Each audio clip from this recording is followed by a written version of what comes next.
Hi, Vinny Mancuso, Service Coordinator here at the Sunnytown Regional Center. As you already know, I met with Sofia and her family for her IPP meeting. I asked questions, took notes, and together we came up with a plan. Here, let me show you how it's done. The IPP is a document that reflects the thoughtful and thorough discussion between you, your family, and the Regional Center, covering the services you might need, how they're provided, and how they're funded. Walk with me. The IPP Guide was designed to help hundreds of thousands of people with IDD and their circle of support examine and imagine what services are available to provide the kind of life they want. You might already know what that life looks like, or you may need to explore a bit to find your answers. Either way, it's up to us service coordinators to listen to your goals, write them down, and find ways to support them. And since there's a wide range of goals, they're organized into 12 essential life areas. Let's look at what was most important to Sofia. Community participation. Sofia wanted to join a book club at Bargeman's bookstore. But to do this, we had to provide two different services. One gave her the assistance she needs to actively participate in her community, and the other funded her dues for the club. Because of her needs and her family's work schedules, the Ramos family required extra support. So I asked some questions, listened, and by using person-centered thinking, I acted upon what I heard. Together, we found a solution by providing Sofia with personal assistance. Nancy was hired to help Sofia on the weekends so she could attend the Mystery Maven meetings. Say that 5 times fast. What's this look like on paper? We start with your desired outcome. Sofia filled it out like this. Sofia wants to hang out and make friends at the Mystery Mavens book club. Some people prefer to write in the first person. I want to hang out, ... and that works too. Let's fill in the services. Service and support is personal assistance, supported by PA Pals. Start date is the first day of services. The end date is 6 months from today. And don't forget, we could always extend if needed.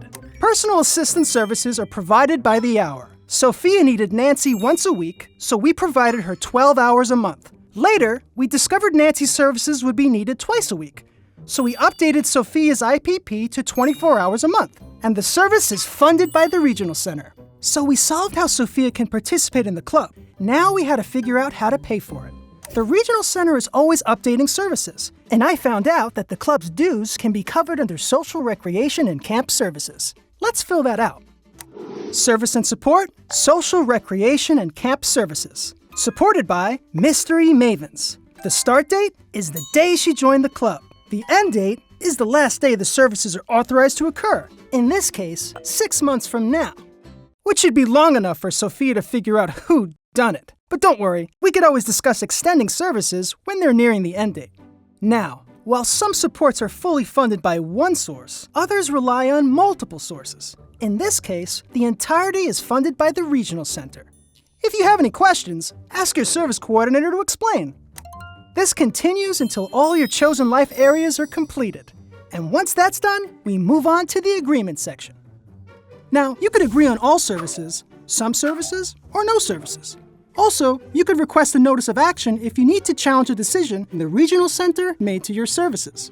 Next, let's check off 3 important items. First, we'll confirm you received the statement of services and supports the Regional Center has funded for you over the last year. Check. Second, we'll discuss information you and your circle of support shared about current or future IPP changes. Done. And third, we'll set a date for our next IPP meeting. Your IPP is good for 3 years, and during that time, we will update it as needed, at least once a year, depending on your situation. Finito. Next, I'll walk you through some special programs and information about your rights. First up, self-direction. Self-direction is an opportunity to manage your own services and supports, and who provides them.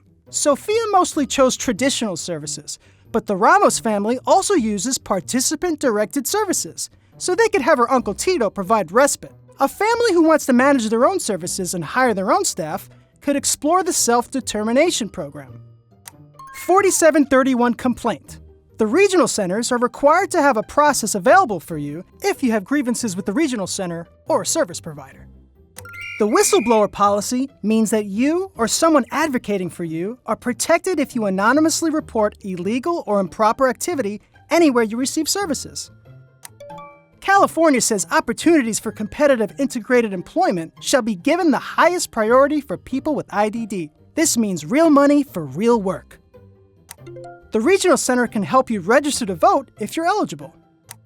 The Regional Center can develop a transportation access plan to help an adult safely utilize public transportation if they're able to. If not, we'll provide transportation to day services or work.